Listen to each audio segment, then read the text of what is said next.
ka-sailor, this is MJ the Sailor. How are you all? Mga ka-sailor, uwian na nga mga ka-sailor since nagbalikan tayo last May, June, July. At meron nga pong bagong protocol at mga mandatory registration po.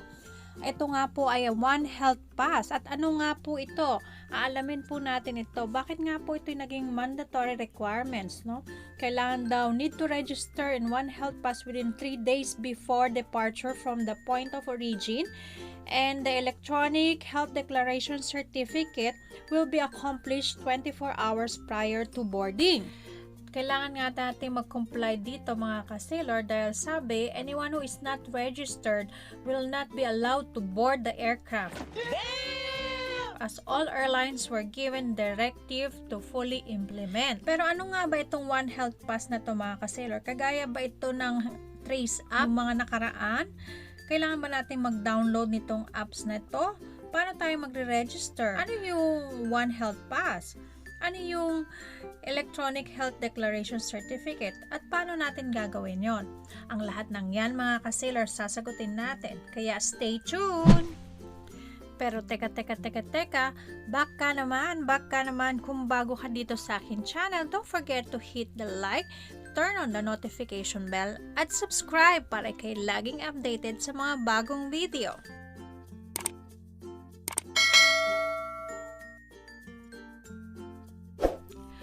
All Filipino returning to the Philippines must register with the government One Health Pass prior to their arrival to the country. This is per latest guidelines of the IATF Inter-Agent Task Force for the Management of Emerging Infectious Disease on the entry of the Filipino and foreign nationals alike in the country. At huwag na nating patagalin mga ka-sailor, simulan na nga natin ano nga ba ang purpose ng One Health Pass. One Health Pass is an online platform that aims to promote the convenient and seamless movement of international travelers from departure from the country of origin to arrival at the local government unit of destination. That's pretty good. And then, why do we need to register with the One Health Pass? Starting September 1st, 2021, all incoming travelers to the Philippines are advised to use the One Health Pass registration system as mandated by the IATF Resolution Number 135 dated 26th of August 2021. Let's proceed. Do we need to download an app to use the One Health Pass? Answer, no. One Health Pass is an information system that is mobile responsive and a web-based online platform. To use the One Health Pass, you can use your smartphone, tablet, laptop, or personal computer. You can open the One Health Pass using a mobile or computer internet browser. Yeah, boy. Can I register a few days before the flight or before I travel? Answer, yes, you may register ahead of time so that OSS or one-stop shop can already be informed of your arrival. But you may only register with the one registration platform of one-stop shop. The EHD or Electronic Health Declaration Certificate of Bureau of Quarantine must only be registered or submitted the day before or on the day of your flight. And moving on, what is EHDC? It stands for Electronic Health Declaration Card or Certificate. This is the same paper, yellow form, which all arriving travelers in the Philippines are required to fill out and submit to Bureau of Quarantine upon arrival. Instead of paper, you must submit this electronically and you will be issued with an OHP personal QR code. You will need this QR code before being allowed to board your flight. Upon arrival in the Philippines, you must present this QR code for verification of your submission and the data submitted.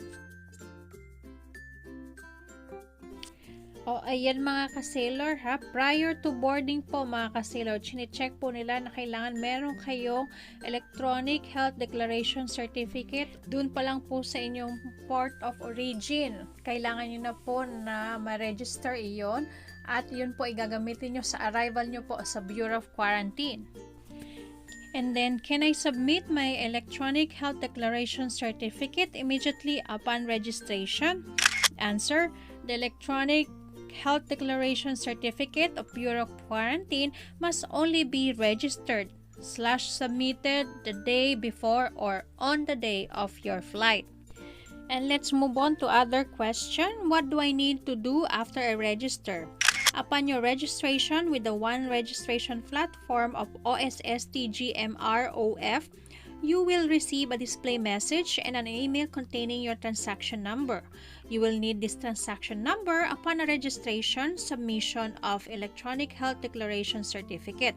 Upon successfully registration / submission of your Electronic Health Declaration Certificate, you will receive your One Health Pass personal QR code in a display message and in your email, which is required for the whole process of your quarantine and testing requirements.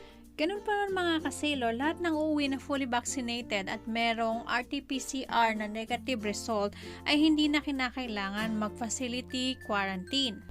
At yan nga po effective February 1st, 2022. The next question is, what is an One Health Pass personal QR code? It is a QR code issued to you after you successfully submitted your Electronic Health Declaration Certificate. Next question is, how do I get my One Health Pass personal QR code? You will only get your One Health Pass personal QR code after successfully submitting your Electronic Health Declaration Certificate. You will receive a message display upon successfully submitting your Electronic Health Declaration Certificate.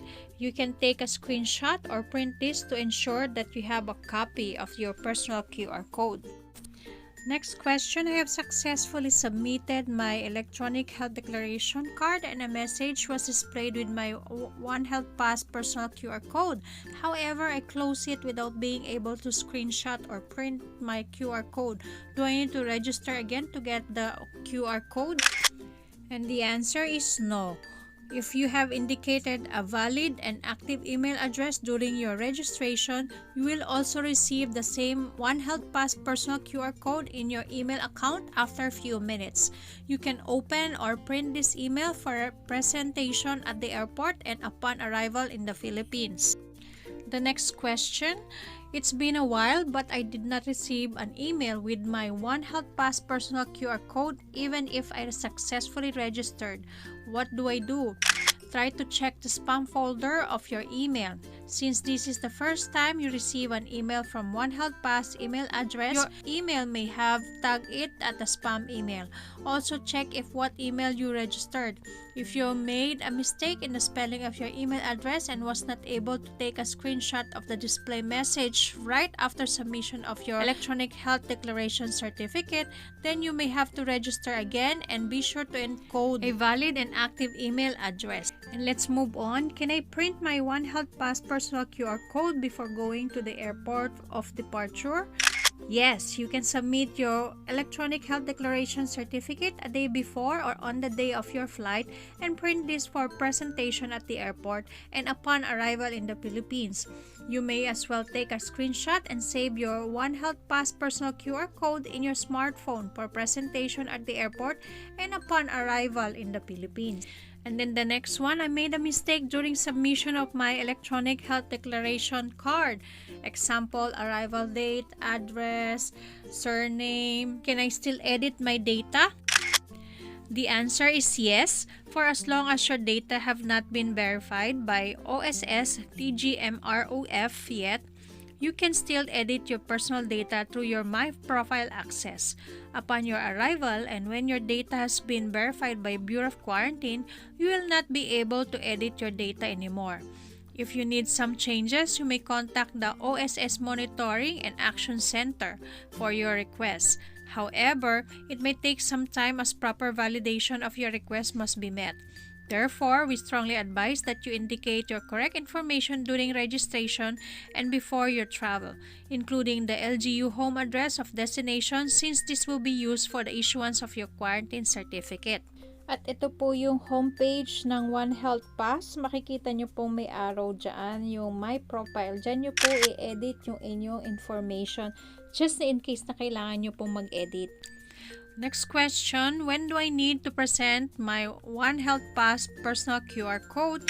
The answer is upon arrival. First, during Bureau of Quarantine Electronic Health Declaration Certificate Verification. Second, at the respective help desk of one-stop shop during the verification and assignment of your hotel. And third, with the Philippine Coast Guard for the final verification of your arrival when you check in and check out of the quarantine hotel. However, since sinabi ko na po kanina, since ang mga fully vaccinated po na mga uuwi ay hindi na po mandated na mag-facility quarantine. Pero meron pa rin po yung mga ilan sa mga unvaccinated or partially vaccinated. Ito po ay magagamit nyo po. And moving on to the next question, I have registered more than once in the One Health Pass. Which QR code I should use? Answer, you should use a QR code with electronic health declaration submitted a day before or on the day of your travel. You must present the same QR code throughout the process of OSS TGMROF. Presenting different QR code during the process may cause delay or inconvenience for you. Ang next question po is, can I use my personal QR code sa One Health Pass for the next travel abroad po? Answer, no. Your personal One Health Pass personal QR code is issued per transaction in the system and new submission is required for each travel. For airline crew, the QR code will expire after 24 hours from arrival. For passengers, the QR code will expire after 16 days from arrival. So, kailangan nyo po ng bagong personal QR code every travel or every transaction. At dito po mga ka-sailor, sa susunod na question and answer, ito po ay magagamit para dun po sa mga uuwi na walang bakuna, partially vaccinated, at yung mga hindi po ma-validate na mga bakuna. Dahil ito po mga ito ay kalimitang required po na mag-facility quarantine. At mag-start na po tayo where I can access list of accredited quarantine hotels. Para po sa mga OFW sa OWA at para po sa non-overseas Filipino workers ay sa Department of Tourism. And next question, how do I know and what day I will be swabbed?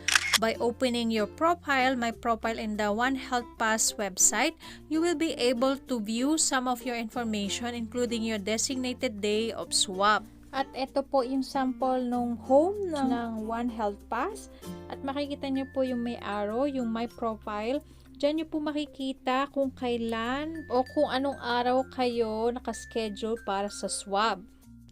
The next question is, can I track the progress of my RT-PCR testing? Answer, yes, by using the Track Swab Test portal in the One Health Pass website.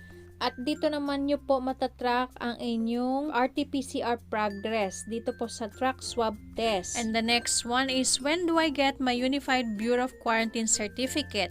You will get your Unified Bureau of Quarantine Certificate when you are found negative from COVID-19 infection and when your result has been published by the Bureau of Quarantine. The Bureau of Quarantine and the one-stop shop releases your result along with your Bureau of Quarantine Unified Certificate the night before the end date of mandatory facility-based quarantine. Evening of the 9th day for those scheduled for 10 days facility-based quarantine and on the evening of 7th day for those scheduled for 8 days facility-based quarantine. The next question is, how do I get my Unified Bureau of Quarantine Certificate? Answer, when your RT-PCR test result is negative, your Unified Bureau of Quarantine Certificate is auto-generated in the One Health Pass. You will be able to download and print the certificate through the Track Swab Test portal in the One Health Pass website. At dito nyo naman po makikita ang inyong Bureau of Quarantine certificate sa Track Swab Test. Pag kinlik nyo po yan, makikita nyo po doon. At ayan na nga mga ka-sailor, ang frequently asked questions regarding One Health Pass at ang mga what you need to know regarding One Health Pass. Kung nagustuhan mo ang video natin ngayon, don't forget to click like. At kung bago ka dito sa aking channel, don't forget to subscribe at turn on ang notification bell para kay laging updated sa mga bagong video. Hanggang sa susunod na paglalayag mga ka-sailor, this is MJ the Sailor. Bye!